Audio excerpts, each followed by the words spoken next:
Well, there are a number of people, regardless of what their immigrant status is, and most people are undocumented or hidden, and so I suspect a lot of people are probably voiceless and need to be heard, and we need to appreciate their position. I mean, the question that was initially posed to me was, are they responsible for crime? Are they responsible for unemployment?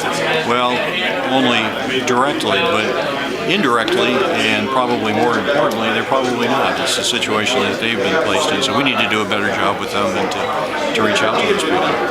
Well, you don't really need comprehensive immigration reform first. I think first and foremost, there are a lot of laws on the books that we're just not enforcing. So if we gave the resources necessary to enforce the laws that are already on the books, then maybe we wouldn't be in a little bit of a pickle right now. So that, I think, is what needs to be done first and foremost. Secondly, as I did say, I do believe in increased border and port security, not only for immigration, but it's also a national security issue. We also have drugs and crime that are going across the border, and we need to make sure that we have the resources necessary, to protect our borders, not just in the south, but in the north as well. Well, I think the problem with simply enforcing laws, and I probably would even agree with Congressman Goodlatte, that we begin with national security considerations, we begin with law enforcement. Well, one of the things we need to evaluate is, although it's absolutely mandatory that we enforce laws, we need to evaluate whether those laws are actually serving us well. If not, we need to change the laws.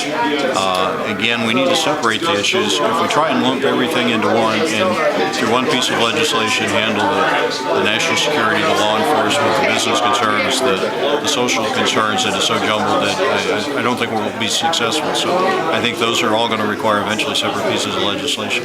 One thing that does need to be reformed, which is usually a facet of these immigration reform bills, is guest worker programs. I mean, we need a guest worker program that really works.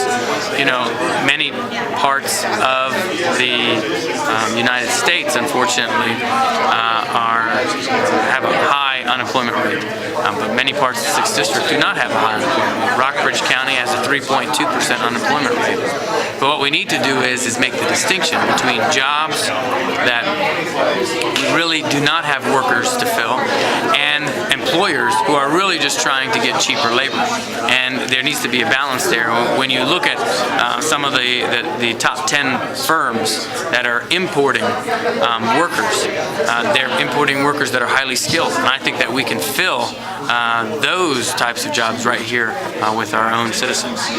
Well, I believe that the number one variable in electability is hard work. We came out 14 months ago. We've been working our tails off, trying to reach out to the people as best we can. In contrast, they started about a month and a half ago. And the reality is it doesn't matter what your background is or what kind of resume you have.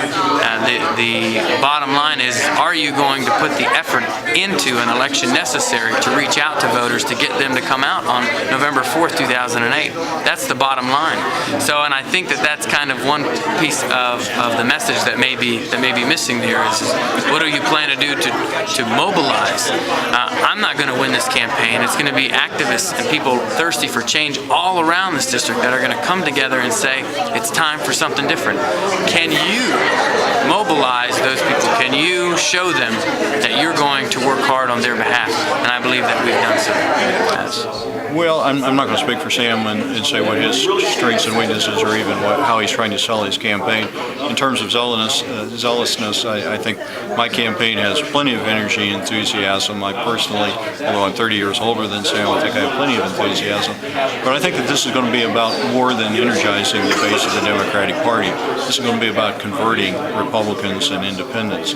Those are the people who are going to determine the election. Whether Mr. Goodlatte wins or Mr. Rasoul or Mr. Richardson, it's not going to be the far right, it's not going to be the far left. It's going to be those who are in between, who potentially could be converted.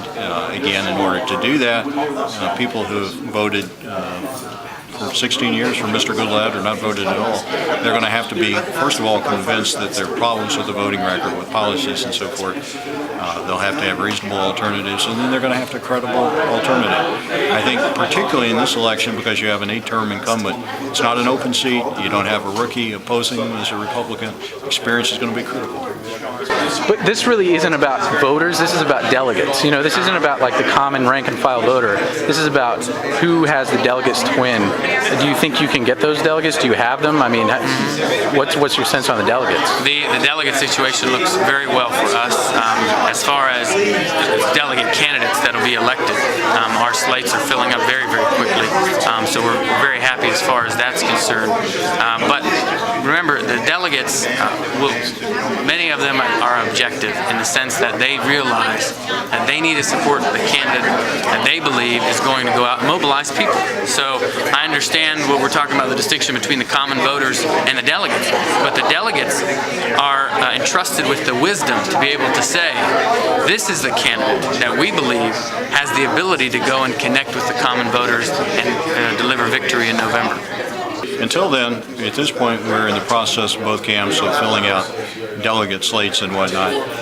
The secondary thing is to bring in people to vote for those delegates. As you say, they're not voting for Sam or Drew directly, they're voting for delegates who presumably are pledged delegates. Someone can go, it's complicated further by the fact that a delegate can be an uncommitted delegate. Can go to, and if that person happens to be elected, can go to the convention in May. Probably what will happen is that either the slates of Sam's delegates or the slates of Drew delegates will get the most votes. And probably come the end of April, we'll know who the nominee is going to be. It won't be formalized until May, but I suspect by the end of April we'll probably have somebody.